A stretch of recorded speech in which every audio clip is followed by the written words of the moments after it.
दोस्तों, पूरी दुनिया में कुछ ऐसी अनसॉल्व मिस्ट्रीज़ हैं जिसको बड़े बड़े साइंटिस्ट भी सॉल्व नहीं कर पाए हैं। और आज हम एक ऐसी ही रहस्यमय घटना के बारे में बताने जा रहे हैं जिसका रहस्य अभी भी अनसुलझा है। जी हाँ, आज हम एक ऐसे प्लेन की बात करने जा रहे हैं जो उड़ान भरने के बाद आसमान में 35 साल के लिए गायब हो गया था और एक दिन अचानक उसी एयरपोर्ट पर लैंड कर गया जहां इसे पहुंचना था, लेकिन 35 साल बाद। जी हाँ दोस्तों, हम बात कर रहे हैं सैंटियागो एयरलाइन के विमान संख्या 513 के बारे में। दरअसल सैंटियागो एयरलाइन की फ़्लाइट संख्या 513 ने वेस्ट जर्मनी के आकिन एयरपोर्ट से 4 सितंबर 1954 को उड़ान भरी थी।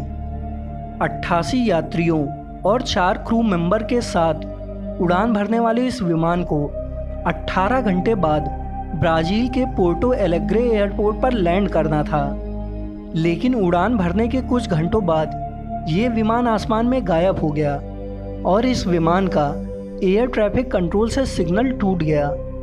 तमाम कोशिशों के बावजूद इस विमान से एयर ट्रैफिक कंट्रोल का कोई संपर्क नहीं हो सका। उसके बाद जर्मनी और ब्राज़ील की सरकारों ने विमान को ढूंढने की तमाम कोशिशें की, लेकिन हर कोशिश बेकार हो गई। विमान में सवार 88 यात्री और क्रू के 4 सदस्यों का कोई पता नहीं चला और न ही विमान का मलबा मिल पाया।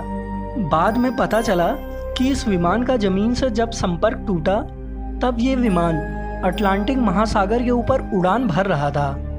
रेस्क्यू टीम और सर्च टीम ने भी इस विमान के मलबे और यात्रियों को खोजने की काफ़ी कोशिश की, लेकिन इस प्लेन का अता पता नहीं चला।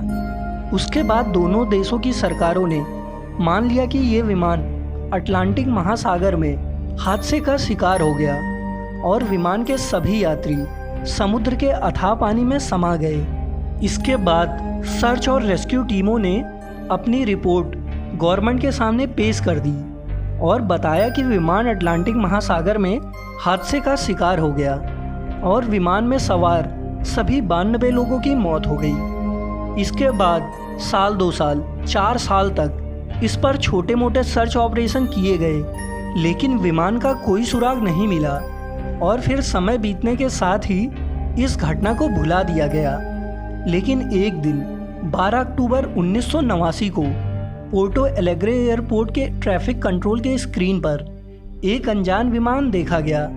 एयर ट्रैफिक कंट्रोल ने विमान के पायलट से संपर्क करने की कोशिश की, लेकिन विमान के पायलट की ओर से कोई जवाब नहीं आया और ये विमान तेजी से एयरपोर्ट की ओर बढ़ रहा था।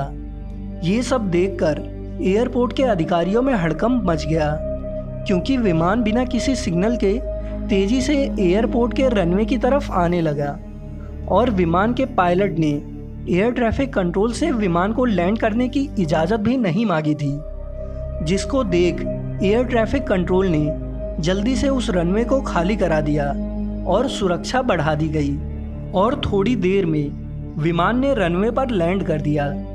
उसके बाद एयरपोर्ट के तमाम कर्मचारी विमान के पास पहुंचे और उन्होंने देखा कि यह विमान एकदम नया है और विमान का इंजन अभी भी चालू है।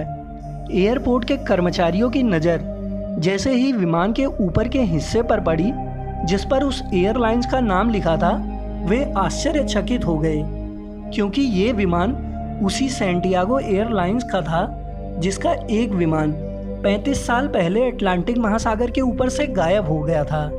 ये देखकर एयरपोर्ट के अधिकारी घबरा गए, क्योंकि ये एयरलाइंस हादसे के 2 साल बाद यानी साल 1956 में बंद हो गई थी। उसके बाद कुछ कर्मचारियों को विमान के अंदर भेजा गया, लेकिन जैसे ही कर्मचारी विमान के अंदर पहुंचे, अंदर का नज़ारा देखकर उनके पैरों से ज़मीन फिसल गई, क्योंकि विमान की सीटों पर इंसानों के कंकाल बैठे थे और उन्होंने सीट बेल्ट लगा रखी थी। उसके बाद कुछ अन्य कर्मचारियों को भी विमान के अंदर भेजा गया और उन्होंने विमान के कॉकपिट का दरवाज़ा खोला और उनको सबसे हैरान करने वाला नज़ारा देखने को मिला, क्योंकि विमान के दोनों पायलट भी कंकाल बन चुके थे, लेकिन एक पायलट ने विमान को कंट्रोल करने वाले हैंडल को पकड़ रखा था और उस पायलट के नेम प्लेट पर कैप्टन मिगुएल विक्टर करी लिखा हुआ था। लेकिन ये कैसे हो सकता था कि कई सालों पहले गायब विमान अचानक प्रकट हो गया।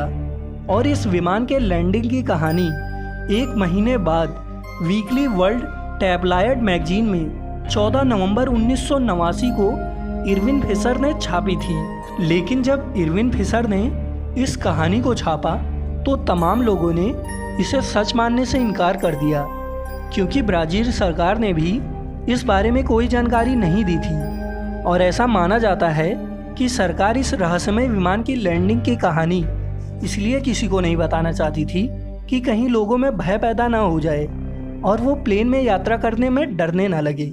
इसलिए उन्होंने इस रहस्य से जुड़े सारे सबूत भी मिटा दिए। लेकिन आज तक कोई नहीं जान पाया कि इस विमान के साथ हुआ क्या था।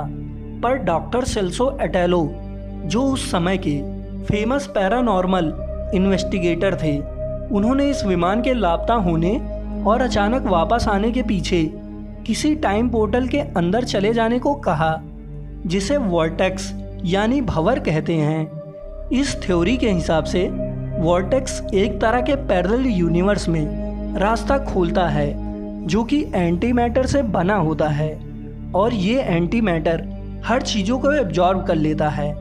यहाँ तक मास, लाइट और टाइम भी इसके चंगुल से नहीं बच पाते हैं। और ये वॉर्टेक्स अर्थ पे बर्मुडा ट्रायंगल, डेविल सी जोन और मिशिगन ट्रायंगल जैसी जगहों पे पहले से ही मौजूद हैं, जहाँ समय समय पर प्लेन्स गायब होने की खबर आती रहती है। और ऐसी एक घटना ब्रूस ग्रेनन की है, जो किसी टाइम वॉर्टेक्स यानी भंवर में फंस चुके हैं।